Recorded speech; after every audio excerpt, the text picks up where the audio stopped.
Welcome again. This is Brother G coming to you again with another video message, another video teaching. Free will illusion, part 3.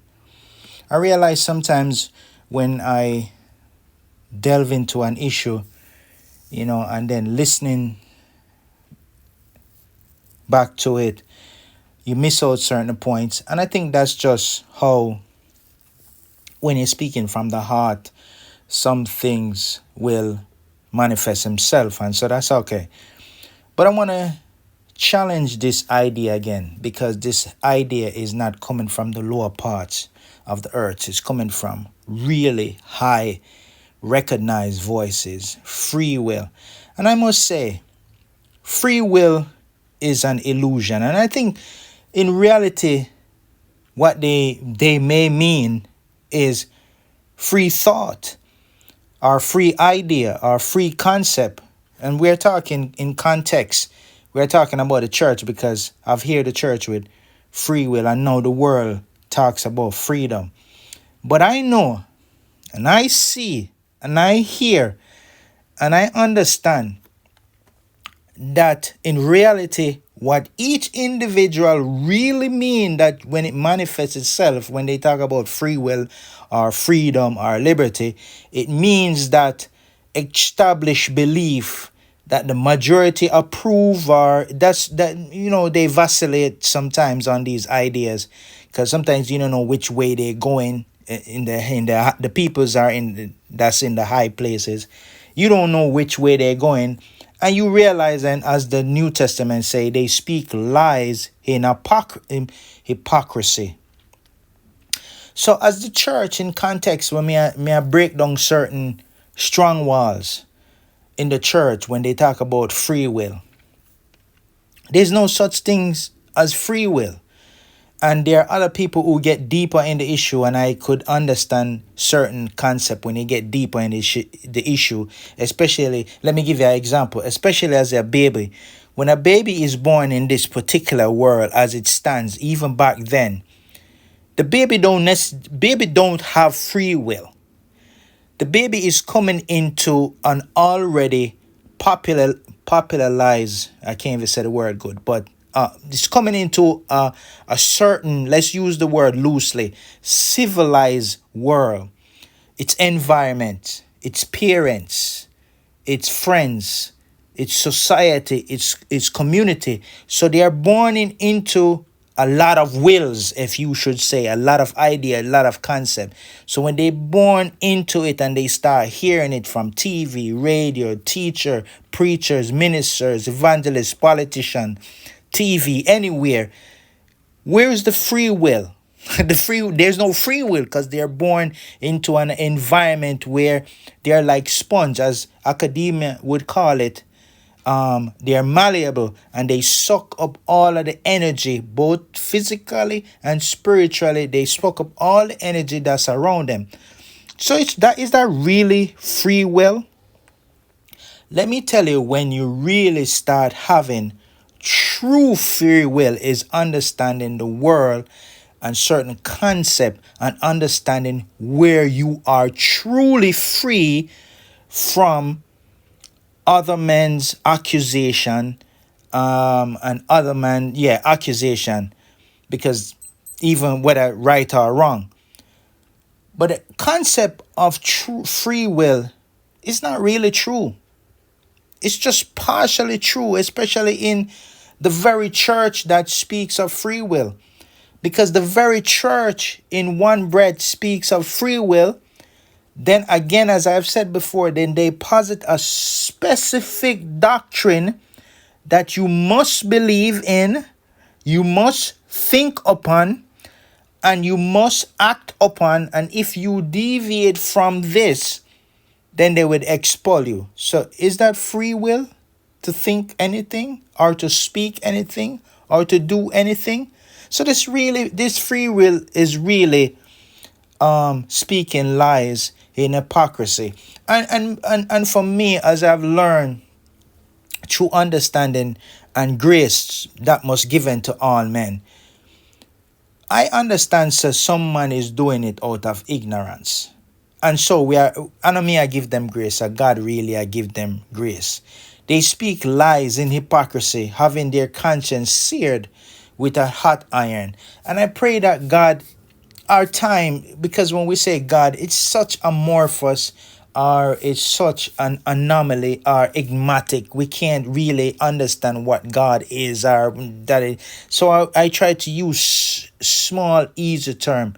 I would say your consciousness is awakened to what is true, and that is your spiritual mind seeing the kingdom of God, seeing what is true. That's God working in the mind, in the heart, and in your experiencing that you should draw from. So a lot of them, when they speak about free will, even the world does this. Because in my simple understanding, if everybody have free will in the church context, the church should allow anybody to speak, even if it's not a member, or even if it's not somebody that's a particular member, but within the body of the church. Do they allow anybody to speak or challenge their theory, and they would reason it out to come to a truth, or they will cut them off if they go against their doctrine? Usually it's the latter. They cut you off if you go against their doctrine, even if reality and time have proven that their doctrine is incorrect according to reality and truth and fact. They would prefer to hang on to the lie than graduate to the truth. So many of them speak lies in hypocrisy, and I'm sad to say many of them time has revealed their work, seeing who is true, seeing who is lie, and I pray that more of us will prove to be true. So again, let me add to this. Anytime you see a prophet, a preacher, a messenger fails in his life, it is not that the word fail. The word never fail. The truth never fail. Even if they hit on some truth, and even if they were doing it in hypocrisy and they hit on some truth, I realize now that the word in it of itself didn't fail. It's just the man fail or the woman fail. It's not the truth fail. And of course, they add lies to their hypocrisy. And this we see in the New Testament, right throughout the New Testament. We see it in the Old Testament. We see it in the spiritual history of the book. We see that where leaders, even today, lie in hypocrisy. And I always marvel. I said, why just, even if you not doing the truth, just be honest. So back to this free will hypocrisy. There is no such thing. Even an individual man, and I have to be careful even with myself.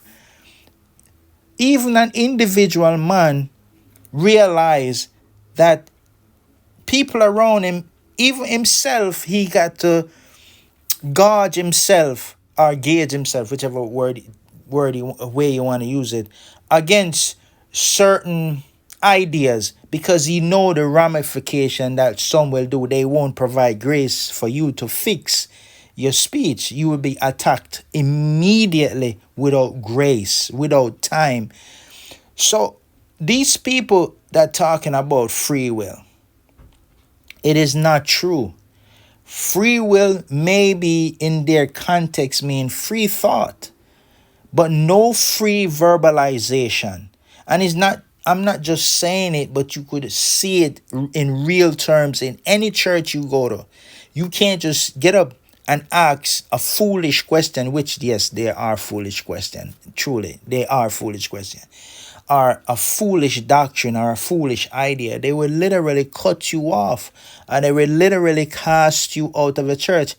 Incidentally, isn't this exactly what the written text showed of Jesus, his disciple, and the church? Because they were coming up against the status quo of how they understand religious beliefs, meaning they believe in circumcision, they believe in certain things. Even today, we still believe in physical water baptism, which has proven that it cannot transform. So the record then tells us that we must refuse profane and old wives' fable and exercise that ourselves unto godliness. Really, it wasn't speaking to us, so we're just looking at their example. So we have to exercise ourselves unto godliness. Even this text clearly is not teaching free will. It is not say, we wish you to refuse this, but if you don't, you could choose fables. It is really telling you that. Well, I don't preach. If I'm preaching free will, I prefer everybody to speak their mind, and then we challenge their mind and find the truth and then hold on to the truth. That's what I prefer. But most people that I see don't prefer that. They don't prefer that. They're saying free will, but they don't really mean it. They mean you only can have free thought and you must keep it to yourself and don't do it. But if I believe in free will, there are certain ideas that are established. And I can't change them because they are just real. They are just nobody could change it, really. Even the government can't change it. Even if the government writes some laws into place that go against what is natural, they can't change it. They're only seducing people to follow the lie. But the actual reality of what is natural still remain. It cannot change. I can't change it. They can't change it. The government can't change it. Egypt can't change it. Sodom and Gomorrah can't change it. Israel of old or new cannot change it. It's just what naturally is, and that's just what it is. It's just like a rock. It can't change. Nobody change it. However, when they speak lies and hypocrisy, a lot of people will follow their hypocritical way to their own, as the book would say, their own damnation or condemnation. Really, is not we condemning them, is not even God condemning them. It's just reality condemning them. It's just the manifestation, the result of the works that they do is condemning them, because that's the end of the result of that work. And so, free will. Are we truly free to speak and to do? Is free will with this theological philosophy is true no matter what them say, that we have free will? Does our reality that exists today in 2024 going into 2025 posit that there is a free will? Even if they mean free will to do, and it's according and it's against what is natural, it's not man-made, it's just natural. Can they change what is natural with thoughts and words and deeds? Truly, we're all being seduced, and it's like everything that around us is almost inescapable.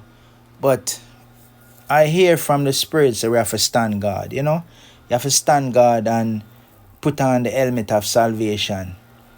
Put on, just put on, and it means that you just protect your heart and your mind with the spirit of truth. With the spirit of truth, when they talk about helmet, all of these is analogous to putting on truth and standing against what is lie.